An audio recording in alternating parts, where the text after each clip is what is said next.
ఇప్పుడు no cost cough syrup తో 60 రూపాయల విలువ గల ఇన్హేలర్ పూర్తిగా ఉచితం. దెబ్బకి దగ్గు జలుబు మాయం.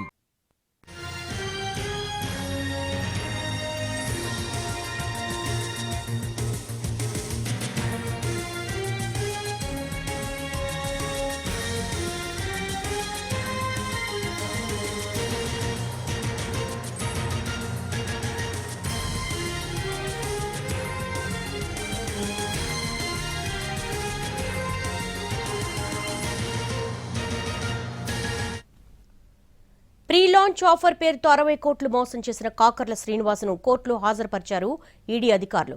చెన్నైలో అదుపులోకి తీసుకుని హైదరాబాద్కు తరలించారు.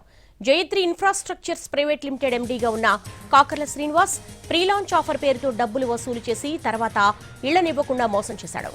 ఇప్పటివరకు 60 కోట్ల రూపాయల వరకు మోసం జరిగినట్లుగా ఈడీ గుర్తించింది. ఈడీ కేసు నమోదు కాగానే పరారీ అయ్యాడు.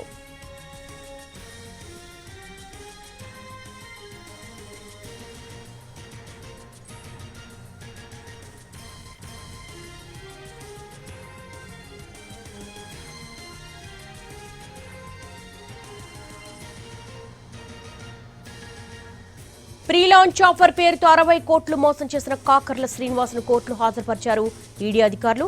దీనికి సంబంధించి మోర్ డీటెయిల్స్ మా ప్రతినిధి రాధాకృష్ణ అడిగి తెలుసుకుందాం. రాధాకృష్ణ,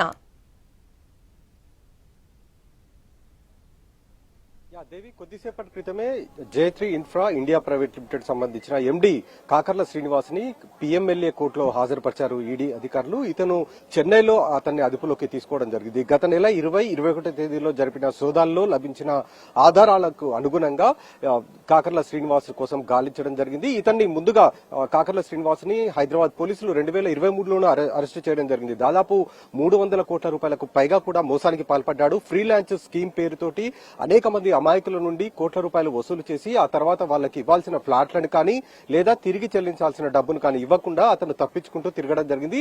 ఆ తర్వాత హైదరాబాద్ లో పోలీసులు ఇతన్ని అరెస్ట్ చేసి రిమాండ్ కూడా చేయడం జరిగింది. ఆ తర్వాత జైలు నుండి బయటికి వచ్చి అప్పటి నుండి కూడా పరారీలో ఉన్నాడు. మరొక వైపు ఈ కేసులో ఈడీ హైదరాబాద్ పోలీసుల నుండి ఎఫ్ఐఆర్లను సేకరించి వాటి ద్వారా కేసును నమోదు చేయడం జరిగింది. ఈడీ కేసు నమోదు చేసి దర్యాప్తు ప్రారంభించిన క్రమంలో మనీ లాండరింగ్ వ్యవహారం కూడా వెలుగులోకి రావడం జరిగింది. దాదాపు 60 కోట్ల రూపాయలకు పైగా కూడా మనీ లాండరింగ్ పాల్పడినట్లు వెలుగులోకి రావడంతో ఇతని పైన 2002 పిఎంఎల్ఏ యాక్ట్ కింద కేసు నమోదు చేసి ఇతని కోసం గాలించడం మొదలుపెట్టారు. కాకర్ల శ్రీనివాస్ కోసం పక్కా ఎవిడెన్స్ ఆధారంగా నిన్న చెన్నైలో అతన్నైతే అదుపులోకి తీసుకుని రాత్రి హైదరాబాద్ కు తీసుకొని రావడం జరిగింది. కొద్దిసేపటి క్రితమే హాజరుపరిచారు పిఎంఎల్ఏ కోర్టులో. ప్రస్తుతం అతనికి సంబంధించి కోర్టులో అవసరమైన వాదోపవాదనలు కొనసాగుతున్నాయి. మరికొద్దిసేపట్లో అతనికి కోర్టు ఏం చేయబోతుంది అనేది కూడా తెలిసే అవకాశం అయితే ఉంది.